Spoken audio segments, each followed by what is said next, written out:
and welcome to my channel India Let's Learn English। मैं हूँ शिवानी और मैं आपको सिखा रही हूँ एकदम आसान तरीके से इंग्लिश, शुरुआत से लेके आखिर तक, जब तक आप लोग फ्लुएंट एंड कॉन्फिडेंट नहीं हो जाते। ये है हमारी लर्न इंग्लिश सीरीज का लेक्चर नंबर 4 और ये आप लोगों के लिए बहुत ही यूजफुल लेक्चर रहने वाला है। सबसे पहले हम लोग लेटर आई की फोनिक साउंड्स कवर करेंगे और उसके बाद मैं आपको होमोग्राफ्स का कॉन्सेप्ट बहुत इजी तरीके से एक्सप्लेन करूंगी। फिर हम सिमिलर साउंडिंग वर्ड्स एंड उनकी खूब सारी वोकैबुलरी देखेंगे और लास्ट में मैं आपको concrete nouns and abstract nouns के बीच का डिफरेंस बहुत इजी तरीके से समझाऊंगी। तो चलिए जल्दी से शुरू करते हैं। आज का हमारा सबसे फर्स्ट टॉपिक है लेटर आई की 5 साउंड्स। हमने अपने लेक्चर 2 में लेटर ए की 5 साउंड्स देखी थी और लेक्चर 3 में लेटर ई की 5 साउंड्स देखी थी। इन साउंड्स को हम फोनिक साउंड्स भी बोलते हैं। तो ये सारी साउंड्स इतनी इंपॉर्टेंट क्यों है, क्यों मैं इतनी डिटेल में आपको ये सब समझा रही हूँ, आइए ये एक एग्जाम्पल से समझते हैं। मैंने बोर्ड पे 5 वर्ड्स लिए हुए हैं। इन सब वर्ड्स में लेटर आई आता है। तो देखते हैं कि इन वर्ड्स को बोलते कैसे हैं और इनका मीनिंग क्या होता है। तो ये वर्ड है 5। 5 क्या होता है? 5 होता है इंग्लिश वर्ड 5 नंबर के लिए। 5 इसको कैसे बोल रही हूं मैं बोल रही हूं फ, आ, बड़ी ई और व, 5। तो यहां पे आई की क्या साउंड आ रही है? यहां पे आई की साउंड आ रही है आ और बड़ी ई, जो हो जाता है आई। इसी तरीके से तो हम इस आई लेटर को बोलते हैं। देखिए आई लेटर आई, लेक्चर 2 में मैंने आपको ये बताया था। तो ये वर्ड हो गया 5। ये वर्ड हो गया डाइव। डाइव का मतलब क्या होता है? डाइव का मतलब होता है डुबकी लगाना। और फिर ये वर्ड बड़ा अनकॉमन सा है, ज्यादातर लोगों ने ये नहीं सुना हुआ होता। इस वर्ड को हम बोलते हैं हाइव और इसका मतलब क्या होता है? इसका मतलब होता है मधुमक्खी का छत्ता। तो यहाँ पे डाइव ड आ गया, बाकी आई और वी की व साउंड। हमारे पास अपना ई लेटर है, लेकिन ई लेटर की यहाँ पे अ साउंड ही आ रही है और जब व के साथ अ लगता है वो व ही हो जाता है। इसलिए ये 5 है, ये डाइव है और ये हाइव है। एच की अपनी ह साउंड आ रही है। तो अब ये क्या होना चाहिए इस हिसाब से? तो ये गाइव होना चाहिए ना। जब यहाँ पे भी आईवी था, हमने 5 डाइव गाइव बोला, हाइव बोला, तो इसको हमें गाइव बोलना चाहिए ना। लेकिन इसको हम गाइव नहीं बोलते हैं, इसको हम गिव बोलते हैं। गिव, क्योंकि यहाँ पे आई की डिफरेंट फोनिक साउंड आती है। यहाँ पे जो आई की फोनिक साउंड आ रही है वो है छोटी ई, गिव। तो जी की साउंड आ गई ग, छोटी ई, वी और अ, व और अ, गिव। ये हो गया गिव। इसीलिए फोनिक साउंड समझना इतना इंपॉर्टेंट है, क्योंकि अगर आपके सामने कोई वर्ड लिखा हुआ है उसको ठीक से कैसे बोलना है वो आपको तभी पता होगा जब आपको ये सारी साउंड्स पता होंगी। और अब ये देखते हैं, तो इसको क्या बोलेंगे हम? लाइव या लिव? पर आपने तो ये दोनों वर्ड सुने हुए होंगे ना। लाइव भी सुना हुआ है, लिव भी सुना हुआ है। तो फिर सही क्या है? इसका सही प्रोनाउंसिएशन क्या है? इस वर्ड को हम लाइव भी बोलते हैं और इस वर्ड को हम लिव भी बोलते हैं, क्योंकि ये वर्ड एक होमोग्राफ है। होमोग्राफ। अब इसको तो हम डिटेल में समझेंगे कि ऐसा क्यों होता है कि जो चीज लिखी हुई है उसको तो अलग तरीके से क्यों बोला जाता है, मतलब ही बदल जाता है। लेकिन पहले हम अपनी आई की ये 2 साउंड्स देख लेते हैं।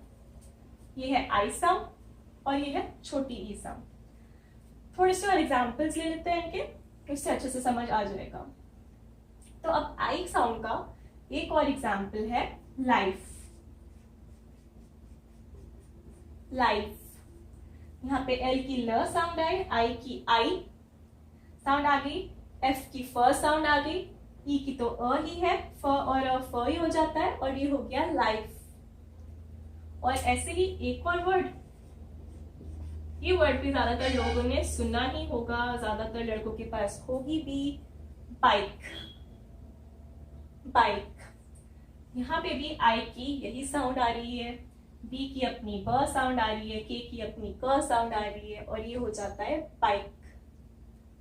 अब ये वाली साउंड आई की छोटी ई साउंड, इसका एक एग्जाम्पल हमने अपने पिछले लेक्चर में भी लिया था, और अगर आपने ध्यान से देखा था तो आपको अभी ध्यान आ जाएगा कि वो वर्ड था इंग्लिश। इंग्लिश में जो आई आता है उसकी भी यही छोटी ई साउंड आ रही थी। इसकी एक दो और एग्जाम्पल्स देख लेते हैं। सबसे पहला एग्जाम्पल है इन, एक बहुत छोटा सा 2 लेटर वर्ड इन, यहाँ पे भी आएगी ये छोटी ई इन साउंड आ रही है। एक और एग्जाम्पल है बिल, और उसके बाद एक और एग्जाम्पल है लिस्ट। लिस्ट, तो बिल तो सिंपल है, ब में छोटी ई बे, और यहाँ पे 2 एल है, लेकिन साउंड तो ल ही आ रही है। तो ये जो दूसरा वाला एल है इसका यहाँ पे कोई खास काम नहीं है, जैसे हमने पिछले सी वर्ड में एस डबल ई में देखा था कि जो लास्ट वाला ई था उसका कोई काम नहीं था। ऐसे ही यहाँ पे इस बिल में यहाँ पे जो दोनों एल है साउंड एक ही आ रही है, और वो है ल। ल। और लिस्ट, लिस्ट में आपको मेरा वो कॉन्सेप्ट याद रखना है सॉफ्ट साउंड का, जो मैंने पिछले लेक्चर में बताया था, क्योंकि यहाँ पे स जो है वो आधा है, हम लिस्ट बोल रहे हैं, लिस्ट। तो ये ऐसे है, ल छोटा ई आ गया, आधा स और ट, लिस्ट। लिसट नहीं बोलना है, लिस्ट बोलना है। यहाँ स की सॉफ्ट साउंड है, आधी साउंड है, पूरी साउंड नहीं है। अब इन वर्ड्स की भी वोकैबुलरी देख लेते हैं। लाइफ का मतलब होता है जीवन, बाइक का मतलब तो वो जो 2 व्हीलर वाली बाइक हम चलाते हैं वही बाइक होती है। इन का मतलब होता है अंदर। बिल क्या होता है? बिल, जब हम कहीं बाहर जाते हैं खाना खाने तो एक बिल देता है ना हमको कि कितने पैसे आए, कितने पैसे हमें देने हैं, कितने का सामान आया, उसको हम बिल बोलते हैं। और लिस्ट क्या होता है? जब लिस्ट होता है, जैसे ये 1 2 3 4 5 6, ये मैंने 5-6 वर्ड्स आपके लिए यहाँ लिखे हुए हैं, तो ये इन वर्ड्स की एक लिस्ट है, ये होता है लिस्ट। तो अब हम ये समझते हैं, ये तो हमें समझ आ गए। यहाँ पे आई की साउंड थी आई, यहाँ पे आई की साउंड है छोटी ई, इसलिए ये हमें फर्क समझ आ गया इनके और इनके बीच में। लेकिन इसका क्या फंडा है? इसको लाइफ भी बोल सकते हैं, लिव भी बोल सकते हैं, तो इसको अब हम डिटेल में समझते हैं। अब लिव और लाइफ होमोग्राफ्स होते हैं, यानी कि इस यही एक वर्ड को LIVE को लिव भी बोला जा सकता है और लाइफ भी बोला जा सकता है। तो होमोग्राफ्स कैसे वर्ड्स होते हैं? होमोग्राफ्स ऐसे वर्ड्स होते हैं जिनकी स्पेलिंग सेम होती है। स्पेलिंग मतलब कि उस वर्ड को लिखते कैसे हैं। जैसे इस वर्ड की ये स्पेलिंग है LIVE, तो लाइफ और लिव दोनों को ऐसे ही स्पेल करना होता है और इसीलिए इनकी स्पेलिंग सेम होती है। फिर प्रोनाउंसिएशन, प्रोनाउंसिएशन मतलब बोलते कैसे हैं, और बोल तो मैं अलग ही रही हूं ना, एक लिव बोल रही हूँ, एक लाइव बोल रही हूँ, तो प्रोनाउंसिएशन इनकी अलग हो जाती है। और मतलब तो अलग होता ही है। एक हमारे पास होता है लिव और इसका मतलब होता है जियो। अब रिलायंस वाला जियो नहीं है, ये है जीवन वाला जियो। जैसे कि अगर कोई बोले अच्छे से जियो, तो उसको हम इंग्लिश में बोलेंगे लिव वेल। लिव वेल यानी कि लिव वेल। अब ये वर्ड है वेल, इसका मतलब होता है अच्छा। हमारे पास एक और वर्ड होता है इंग्लिश में गुड, अच्छे के लिए। लेकिन कई बार लोगों को वेल कहाँ लगाना है और गुड कहाँ लगाना है, इसमें कंफ्यूजन होती है। इसको मैं अपने आगे के लेक्चर्स में कवर करूंगी, अच्छे से एक्सप्लेन करूंगी कि वेल कहाँ लगाना चाहिए और गुड कहाँ लगाना चाहिए। लेकिन लिव का मतलब तब हमें समझ आ गया ना। और दूसरा हमारे पास था लाइव। लाइव का मतलब क्या होता है? जैसे आप लोग मुझसे पूछते हो, मैम क्या आप लाइव क्लास लेते हो? और मैं बोलती हूँ नहीं, अभी मैं लाइव नहीं पढ़ाती। या फिर क्रिकेट मैच चल रहा होता है तो वो लाइव आ रहा होता है। लाइव का मतलब जो उसी टाइम पे हो रहा है, और ये होता है लाइव वर्ड। तो हमें समझ आ गए होमोग्राफ्स। अब अपने पिछले लेक्चर में मैंने ये दो वर्ड्स लिए थे ना, प्रे और प्रे, और मैंने आपको बताया था कि ये होमोफोन्स है, ये होमोग्राफ्स, ये होमोफोन्स।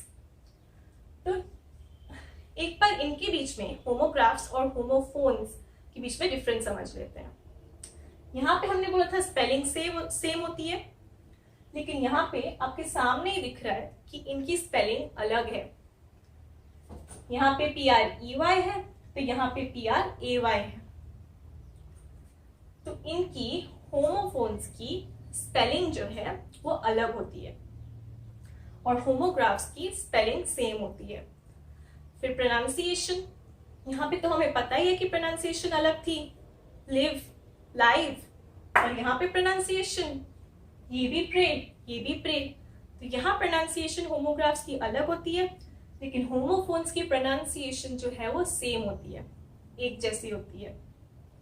और मतलब तो लिव और लाइव का भी अलग है और प्रे का भी अलग है। तो मतलब यहाँ पे भी अलग होता है और यहाँ पे भी अलग होता है। तो होमोग्राफ्स और होमोफोन्स के बीच में डिफरेंस भी अब आप लोगों को समझ आ गया है। अब ऐसा करते हैं, अपने होमोग्राफ्स का एक और एग्जांपल लेते हैं।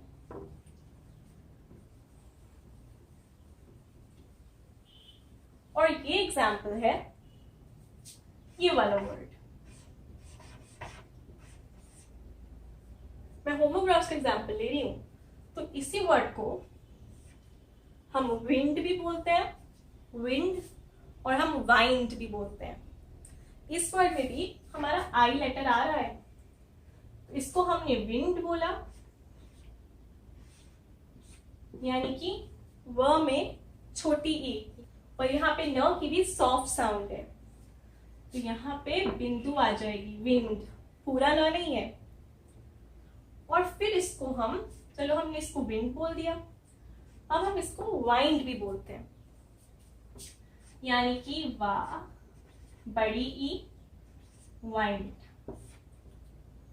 यहाँ पे आई की आई साउंड आ गई। तो इनकी स्पेलिंग जो है वो सेम है, लिखना ऐसे ही है, प्रोनाउंसिएशन अलग है, एक को विंड बोलते हैं, एक को वाइंड बोलते हैं, और मीनिंग जो है वो भी अलग है। विंड का मतलब होता है हवा, और वाइंड का मतलब होता है खत्म करना। जैसे अगर मैं बोलूं जल्दी से अपना काम वाइंड अप करते हैं और फिर घूमने चलते हैं, मतलब जल्दी से अपना काम खत्म करते हैं और फिर घूमने चलते हैं, तो वाइंड का मतलब होता है खत्म। तो ये दोनों वर्ड्स ही होमोग्राफ्स हैं। अब देखो रियल लाइफ में कौन सा होमोग्राफ है, कौन सा होमोफोन है, बल्कि एक होमोनिम्स भी होते हैं जो हम अगली बार देखेंगे। उससे मतलब नहीं, मतलब ये है कि अगर ये वर्ड लिखा हुआ है तो आपको पता होना चाहिए कि आपको उसको विंड बोलना है या वाइंड। और अगर कोई प्रे बोल रहा है तो आपको पता होना चाहिए कि वो PREY की बात कर रहा है या PRAY की बात कर रहा है। तो ये हमें सेंटेंस के मीनिंग से, जिस सिचुएशन की बात हो रही है उससे पता चलता है। तो अगर एक सेंटेंस लिखा हुआ है मौसम के बारे में, वेदर के बारे में, और उसमें ये वर्ड लिखा हुआ है तो वो विंड होगा। मौसम की जब बात कर रहे हैं तो वो विंड होगा। तो सिचुएशन को देख के, कॉन्टेक्स्ट को देख के आपको समझ आएगा। हम बाद में सेंटेंसेस में देखेंगे, तब आपको और क्लियर होता जाएगा ये। अब देखते हैं अपनी आई की नेक्स्ट साउंड। तो हमारी आई की नेक्स्ट साउंड देखने के लिए एक ऐसा वर्ड मैं लूंगी जो आप लोगों ने सुना होगा, कई बार सुना होगा, और वो वर्ड बल्कि एक होमोफोन भी है, होमोग्राफ नहीं, होमोफोन। तो ये वर्ड है बर्ड। बर्थ। यहाँ पे आई की क्या साउंड आ रही है? यहाँ पे आई की अ साउंड आ रही है। बर्थ, ब, बर्थ। और यहाँ पे ये जो टीएच है, अगर वर्ड्स में टीएच आए तो उसको हम कई बार थ ले लेते हैं। थ, हर बार नहीं पर कई बार। जैसे हमने पिछली बार एसएच साउंड देखी थी कि वो श हो जाती है ना। डब्ल्यू एच साउंड देखी थी कि व हो जाती है। ऐसे ही टीएच साउंड थ हो जाती है। और इसलिए ये वर्ड क्या है? ये वर्ड है बर्थ। बर्थ का मतलब होता है जीवन देना। और ऐसे ही एक वर्ड और होता है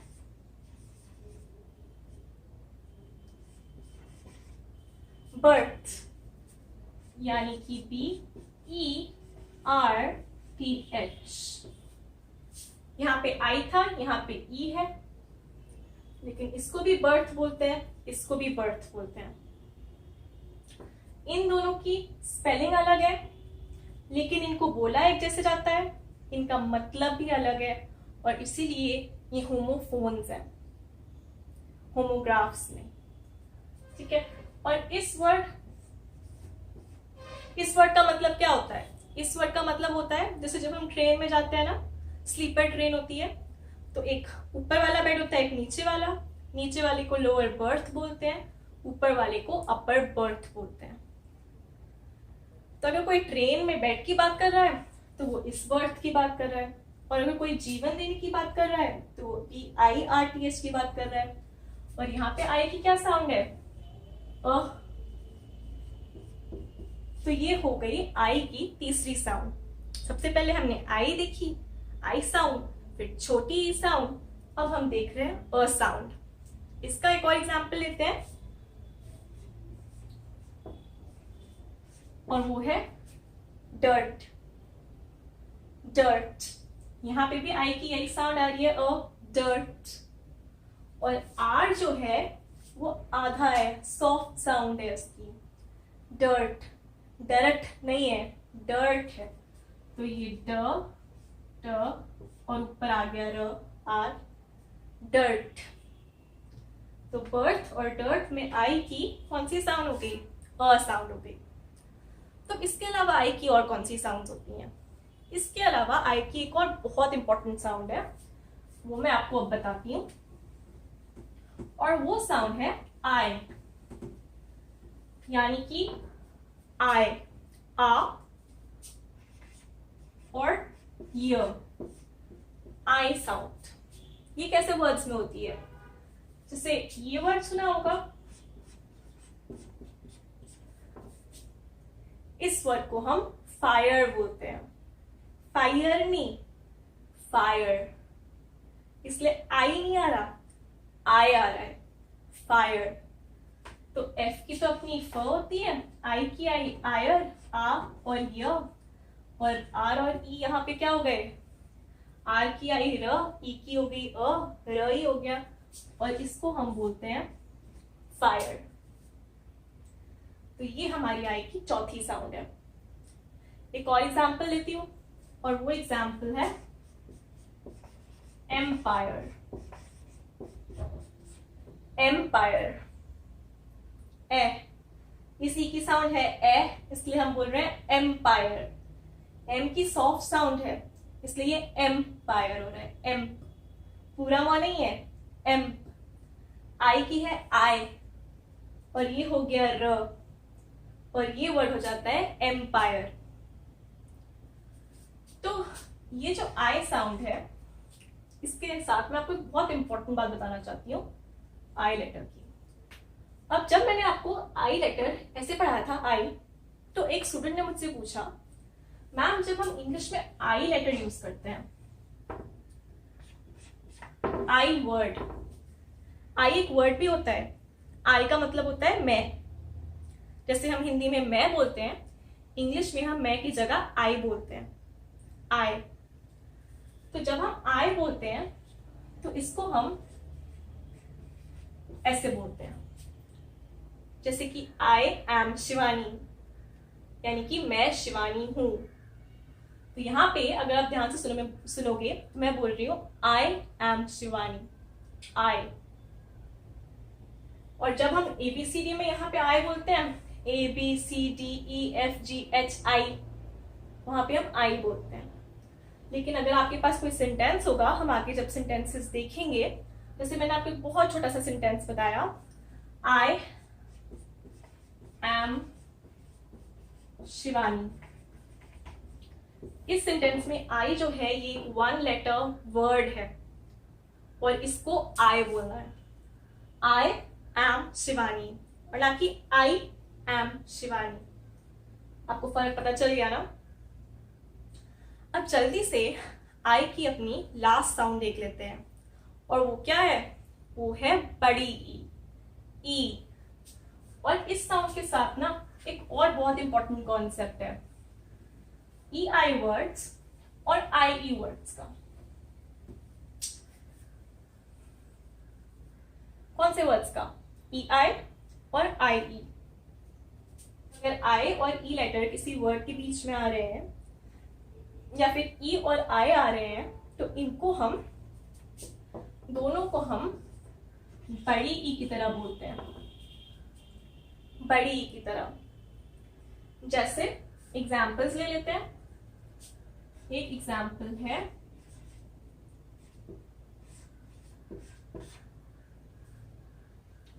इस वर्ड को क्या बोलते हैं?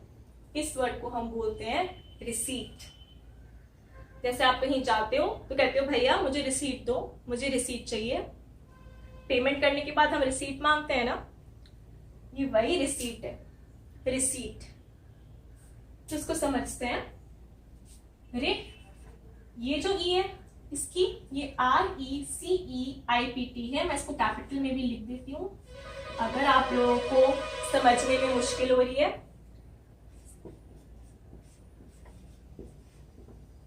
ये ई जो है इसकी छोटी ई साउंड है, रिसीट। तो यहाँ पे छोटी ई साउंड आ जाती है। फिर आ गया सी और ये आ गया EI। और मैंने आपको बोला है कि किसी वर्ड में अगर IE हो या EI हो तो वो बड़ी ई हो जाता है। तो ये क्या हो गया? र पे छोटी ई की मात्रा आई पहले तो इसके लिए, फिर आया सी, स। सी की 2 साउंड होती हैं, स और क। यहाँ पे आ रही है स, रिसी। और फिर ये आया EI, और EI मतलब बड़ी ई हो गया, बड़ी ई। तो यहाँ पे अगर हम बड़ी ई लिख रहे हैं, हम सीधा स के ऊपर ये मात्रा लगा देंगे, रिसी। और फिर यहाँ ट, रिसीट। तो आपने देखा होगा यहाँ पे ये पी भी है, पी की साउंड होती है प। रिसीट में ये प साउंड नहीं आती, ये प साइलेंट लेटर है, इसकी कोई साउंड नहीं है, जैसे हमने पिछले लेक्चर में साइलेंट लेटर्स का कॉन्सेप्ट समझा था। तो रिसीट अगर लिखना हो, लिखोगे आप ऐसे ही RECEIPT, लेकिन बोलोगे रिसीट। एक और वर्ड लेते हैं। तो ये वाला था EI वर्ड का एग्जाम्पल, EI। अब EI वर्ड का एक और एग्जाम्पल लेते हैं, और वो एग्जाम्पल है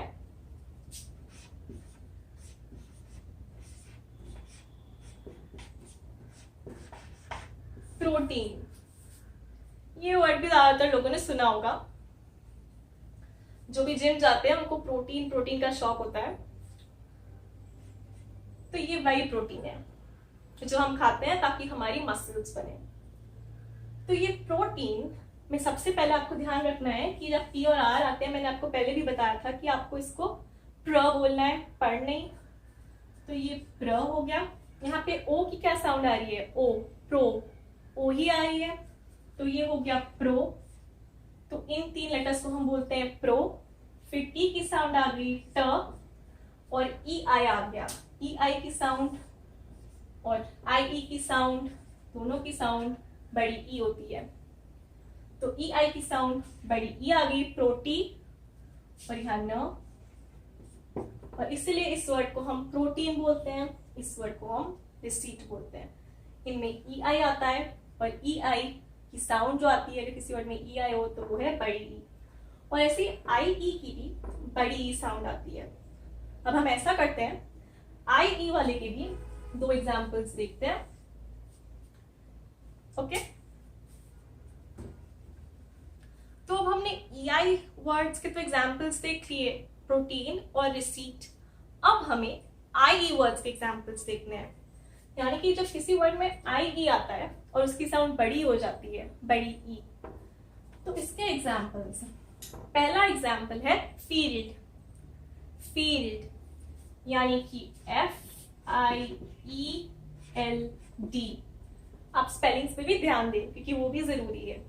फील्ड, तो यहाँ पे F की साउंड आ रही है फ, और फिर आ जाता है IE। IE हो जाती है बड़ी ई, और ये हो गया फी। यहाँ पे L की सॉफ्ट साउंड है, आधा ल है, पूरा ल नहीं है, और इसीलिए ये है फील्ड, ये आधा ल ड, फील्ड। फील्ड, फील्ड का मतलब क्या होता है? कोई भी खुली जगह, जैसे खेत हो, मैदान हो, क्रिकेट फील्ड हो, या फिर कुछ लोग फील्ड जॉब करते हैं, उनकी जॉब होती है कि उन्हें फील्ड में काम करना होता है, तो ये वो वाला फील्ड होता है। और फिर एक और एग्जाम्पल क्या हो सकता है इस वर्ड का? इस वर्ड का एक और एग्जाम्पल है डीजल। तो IE वर्ड्स का एक और एग्जाम्पल है डीजल। डीजल, यहाँ पे IE आ रहा है, इसका मतलब क्या होता है? जो डीजल गाड़ी में डलता है, जैसे पेट्रोल डलता है ऐसे गाड़ी में डीजल डलता है, ये वही डीजल है। डी का आ गया ड, IE साथ में आ रहे हैं, हो गई बड़ी ई, और ये वाला जो ई है इसकी साउंड है अ, डीजल। डीजल, डीजल, ठीक है। तो यहाँ पे हम डीजल बोलते हैं, अगर आपने ध्यान दिया। अभी तक मैंने आपको एस की साउंड स बताई थी, फिर इसको हम डीसल नहीं बोलते। एस की साउंड स होती है, लेकिन एस की साउंड ज भी होती है, और यहाँ पे इसको हम ज बोलते हैं, डीजल। डीजल नहीं, डीजल। डी ड में बड़ी की मात्रा आई की वजह से एस हो गया ज, ई है अ, ज के सामने अ, ज ही हो जाएगा, और आ जाएगा ल, और इसीलिए इस शब्द को हम डीजल बोलते हैं। तो EI के हमने दो एग्जाम्पल्स देखे थे, वर्ड्स जिनमें EI आता है वो था प्रोटीन और रिसीट, यहाँ पे ये P साइलेंट होता है। अब IE के हमने दो एग्जाम्पल्स देखे हैं, एक है फील्ड और एक है डीजल। तो अब हमने I लेटर की सारी साउंड्स देख ली हैं। सबसे पहले थी I कौन से वर्ड में? बाइक वर्ड में। फिर थी छोटी ई कौन से वर्ड में? इन वर्ड में। फिर थी अ कौन से वर्ड में? बर्थ, BIRTH वाले बर्थ में, है ना। और उसके बाद कौन सी थी? उसके बाद थी आई, आई कौन से वर्ड में? फायर वर्ड में। और अब हमने जो साउंड देखी है वो है बड़ी ई, और ये कब आती है? ये आई की साउंड तब आती है जब आई ई के साथ होता है। ये आई की जो ये थी फर्स्ट, ये थी सेकंड, थर्ड, फोर्थ, ये जो फिफ्थ वाली मैंने आपको बड़ी ई बताई, ये तब आती है वर्ड्स में जब आई के साथ ई होता है, चाहे वो आई ई हो चाहे वो ई आई हो। किन्हीं वर्ड्स में आई पहले आता है फिर ई आता है, जैसे फील्ड और डीजल। किन्हीं वर्ड्स में ई पहले आता है फिर आई आता है, जैसे प्रोटीन और रिसीट। तो अब हमने आई की सारी साउंड अच्छे से समझ ली है। अब चलते हैं अपने आज का एक वर्ड उठाते हैं, और वो क्या है? वो है कार। पिछले वर्ड में हमने गेम की सिमिलर साउंडिंग वर्ड्स देखी थी, आज हम कार की सिमिलर साउंडिंग वर्ड्स देखेंगे और इन सारी वर्ड्स की वोकैबुलरी करेंगे अच्छे से। तो उस पर चलते हैं। अब मैंने अपने पीछे कार वर्ड के 5 सिमिलर साउंडिंग वर्ड्स लिखे हुए हैं। क्या क्या है? सबसे पहले तो अपना कार ही है, फिर है बार, बार तो ज्यादातर लोगों ने सुना ही होगा। फिर है फार, उसके बाद पार, टार और जार। अब इनमें से कार, बार, फार, जार भी हो सकता है लोगों ने सुना हो, लेकिन पार और टार बहुत ही कम लोगों ने सुना होगा। तो इनको हम बोल कैसे रहे हैं? सिंपल एकदम, कार को हम क आ र क प्लस अपना आर बोलते हैं। ऐसे ये क की जगह यहाँ पे ब आ रहा है और ये बार हो रहा है, फ आ रहा है और ये फार हो रहा है, प आ रहा है और ये पार हो रहा है, टी आ रहा है और ये टार हो रहा है, और जे लेटर आ रहा है अपना और ये हो रहा है जार। तो इनकी प्रोनाउंसिएशन तो हमने देख ली, अब इनकी वोकैबुलरी देखते हैं। कार का मतलब तो गाड़ी, बार अभी रहने दो। फार का मतलब होता है दूर। पार का मतलब क्या होता है? पार का मतलब आप बराबर समझ लो, बराबर, यानी कि जैसे हम इक्वल भी बोलते हैं इंग्लिश में, बराबर। तो पार का मतलब ठीक से समझने के लिए इसकी यूजेज देखनी पड़ेगी, यानी कि ये इस्तेमाल कैसे होता है, तो वो हम आगे देखेंगे। टार क्या होता है? जब रोड्स बनती है ना, सड़कें बनती हैं, तो उस पर जो ब्लैक ब्लैक कलर का वो लगाते हैं पूरा, फिर उसके ऊपर रोलर चलाते हैं, वो जो सब्सटेंस, वो जो मटेरियल, वो जो चीज लगती है रोड्स पे, उसको हम टार कहते हैं, TAR, वो जो ब्लैक कलर का मटेरियल लगता है। और फिर है हमारे पास जार। जार क्या होता है? जार होता है डब्बा, जैसे कि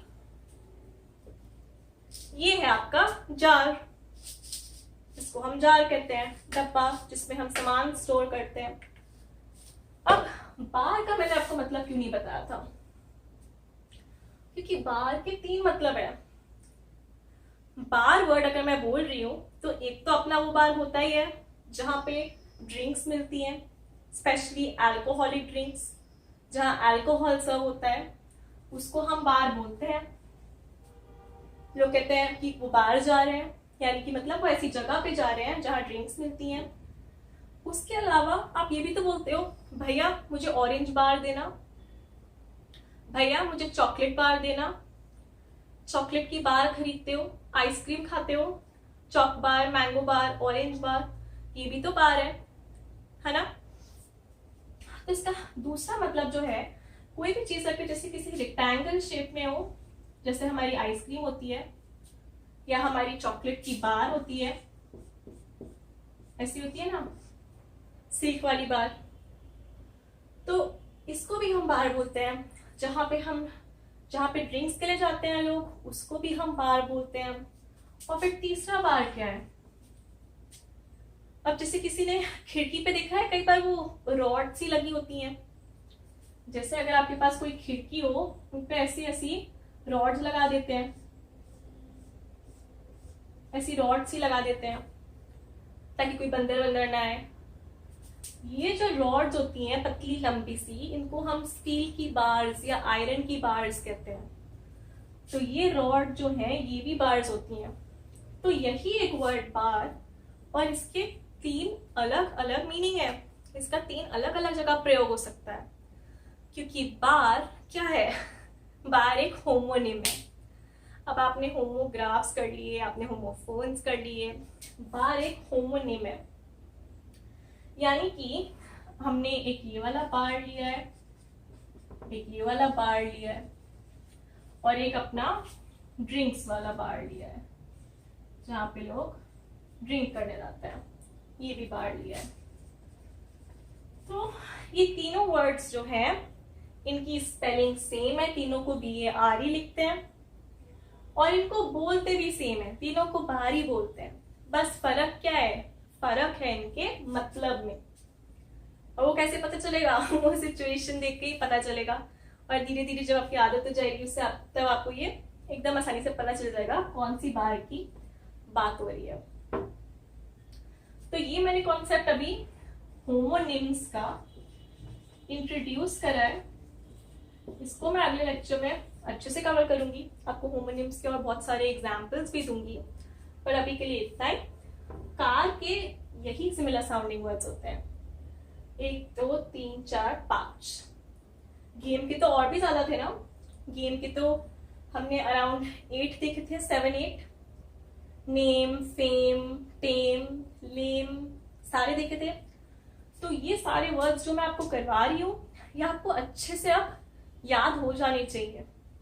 आप इन्हें बार बार पढ़ते रहें ताकि आपके मन में बैठ जाए, ताकि अगर आपके सामने ये वर्ड आता है टार, आपको पता हो आपको इसको बोलना कैसे है, आपको पता हो कि इसका मतलब क्या होता है, कि अगर जार आता है या पार आता है, पार तो चलो काफी डिफिकल्ट है, मैं इसको आगे एक्सप्लेन करूंगी, बट जो मैं अपने पिछले लेक्चर्स में वर्ड्स बता रही हूँ, उनकी प्रोनाउंसिएशन आपको बता रही हूँ, उनके मीनिंग्स बता रही हूँ, वो आपको याद होने चाहिए, वरना होगा क्या, धीरे धीरे इतने सारे वर्ड्स हो जाएंगे, फिर आप कंफ्यूज होने लग जाओगे। तो आप प्लीज ये इंश्योर करें, मेक श्योर करें कि आप जो भी मैं लेक्चर्स में वर्ड्स बताती हूँ वो सब आप याद कर रहे हैं, समझ रहे हैं अच्छे से, और उन्हें खुद बोल के भी देख रहे हैं, क्योंकि जब तक आप खुद नहीं बोलेंगे ना तो कोई फायदा नहीं है। आप बैठे कमरे में, कोई ना हो, आप जोर जोर से बोले, अपने आप से बोले, जरूरी थोड़ी है किसी और से ही बात करनी होती है। लोग ढूंढते रहते हैं कि कोई पार्टनर चाहिए बात करने के लिए, पहले आप अपने साथ तो बोलो, इसको 5 बार बोलो, इसको बोलो, जब तक आपको याद नहीं हो जाए कि इनको बोलना कैसे है, आपके मुंह में बैठ जाए सही तरीका। मैंने लिस्ट बोला, आप लिस्ट बोलो, फिर मैंने और बहुत सारे वर्ड्स बोले हैं, रिसीट बोला है, रिसीट अच्छा खासा मुश्किल वर्ड है, रिसीट बोलना आपको आना चाहिए, क्योंकि बाद में होगा क्या, अभी तो मैं आपको वर्ड्स करा रही हूँ, बाद में मैं आपको सेंटेंसेस कराने शुरू लग जाऊंगी, तो उस टाइम पे ये नहीं होना चाहिए कि आपको वर्ड्स बोलने कैसे हैं, वर्ड्स का मतलब क्या था वो याद नहीं है, फिर आपको आगे मुश्किल होगी, क्योंकि लेवल मेरा हर लेक्चर का बढ़ते जा रहा है, तो आपको भी एफर्ट लगाना है। मैं आपको इतने अच्छे से हर एक चीज बता रही हूँ, आपको भी साथ साथ प्रैक्टिस करनी है। और अब चलते हैं हमारे आज के लास्ट कॉन्सेप्ट पे, और वो है difference between concrete nouns and abstract nouns. अब कॉन्क्रीट नाउन्स मैंने अपने पिछले लेक्चर में आपको करवाए थे, वो चीजें जिनको हम छू सके, जिनको हम फील कर सके, जैसे कि ये जार जो मैंने आपको अभी दिखाया, ये एक कॉन्क्रीट नाउन है, ये एक चीज है जिसको मैं पकड़ सकती हूँ, जिसको मैं छू सकती हूँ। तो फिर एब्स्ट्रैक्ट नाउन्स क्या होते हैं? एब्स्ट्रैक्ट नाउन्स वो चीजें होती हैं जो हम महसूस करते हैं, वो एक्चुअली में है नहीं, पर वो हम महसूस करते हैं, जैसे कि खुशी, प्यार, ये सारी चीजें जो हैं ये एब्स्ट्रैक्ट नाउन्स हैं। सच, झूठ, कहीं कोई सच चीज थोड़ी है कि मैं कहूंगी सच ले आओ, आप मेरे लिए सच जाके ले आओगे, या मैं कहूंगी खुशी ले आओ तो आप मेरे लिए कुछ उठा के ले आओगे खुशी। ये सारी फीलिंग्स है जो हम महसूस करते हैं, और इनको हम एब्स्ट्रैक्ट नाउन्स कहते हैं। अब मैं आपको एब्स्ट्रैक्ट नाउन्स का कुछ एग्जांपल देती हूँ। कॉन्क्रीट नाउन्स के मैंने आपको दिए ही थे, ये जार नया हो गया, पेन हो गया, पैन देखा था हमने, कार देखी थी हमने, पर अब मैं आपको देती हूँ एग्जाम्पल्स एब्स्ट्रैक्ट नाउन्स के। एब्स्ट्रैक्ट नाउन्स क्या थे? एब्स्ट्रैक्ट नाउन्स वो थे जो हम फील करते हैं, जो हम महसूस करते हैं। तो जल्दी से मैं आपको थोड़े से एग्जाम्पल्स देती हूँ अभी। वैसे तो काफी सारे एब्स्ट्रैक्ट नाउन्स हैं हमारे पास, लेकिन सबसे पहला एक है हैप्पीनेस। हैप्पीनेस यानी कि खुशी, ये होता है एक एब्स्ट्रैक्ट नाउन। हैप्पीनेस एक ऐसी चीज है जो हम फील कर सकते हैं, महसूस कर सकते हैं। और ऐसे ही ट्रुथ्स, ट्रुथ्स, ट्रुथ का मतलब होता है सच। यहाँ पे मैं ट्रुथ्स बोल रही हूँ, थ, मैंने आपको बताया था ना TH कई बार सेंटेंसेस में थ हो जाता है, हर बार नहीं, एक्सेप्शंस हैं, लेकिन मोस्टली। तो हैप्पीनेस, ट्रूथ का मतलब है सच। अब ईगो, ईगो का मतलब है घमंड। ईगो ये भी एक एब्स्ट्रैक्ट नाउन है ना। और ऐसे ही हेट, हेट का मतलब है नफरत। ये भी कोई फीलिंग है, अगर आप किसी चीज के लिए या किसी के लिए नफरत हो तो वो एक महसूस करते हैं, फीलिंग होती है। नफरत को हम पकड़ तो सकते नहीं, ना हम ईगो को पकड़ सकते हैं, ना हम सच को पकड़ सकते हैं, ना हम खुशी को पकड़ सकते हैं। इन सारी चीजों को हम सिर्फ महसूस कर सकते हैं। और इनका मैं आपको एक और एग्जाम्पल देती हूँ, लास्ट एग्जाम्पल। और ये लास्ट एग्जाम्पल है एंगर। एंगर, एंगर यानी कि गुस्सा। गुस्से को भी हम पकड़ तो नहीं सकते ना, गुस्से को भी हम महसूस करते हैं। तो ये सारे वर्ड्स जो हैं ये एब्स्ट्रैक्ट नाउन्स हैं। एब्स्ट्रैक्ट ऐसे लिखते हैं, कैसे लिखते हैं एब्स्ट्रैक्ट, वो अभी इंपॉर्टेंट भी नहीं है। अभी इंपॉर्टेंट ये है कि आपने समझ लिया कि ये सारी चीजें जो होती हैं फीलिंग्स होती हैं जो महसूस करी जाती हैं, और कॉन्क्रीट एक्चुअल चीजें होती हैं जो हम पकड़ सकते हैं, देख सकते हैं, छू सकते हैं। तो इनका डिफरेंस अब आपको समझ आ गया है। आज के लिए इतना ही। अगर आपको ये लेक्चर अच्छा लगा हो तो प्लीज इसे लाइक करें। अगर आपने अभी तक मेरे चैनल को सब्सक्राइब नहीं किया है तो अभी के अभी करें और बेल आइकन भी दबाएं, तभी आपको मेरी नेक्स्ट लेक्चर आने पे नोटिफिकेशन आएगा। उसके अलावा आप मेरे साथ फेसबुक, ट्विटर पे भी कनेक्ट कर सकते हैं। सारे लिंक्स मैंने डिस्क्रिप्शन बॉक्स में दिए हुए हैं। और आप मुझे hu@shivanipahari.com ईमेल एड्रेस यहाँ लिखा आ रहा है, इस पे भी ईमेल कर सकते हैं।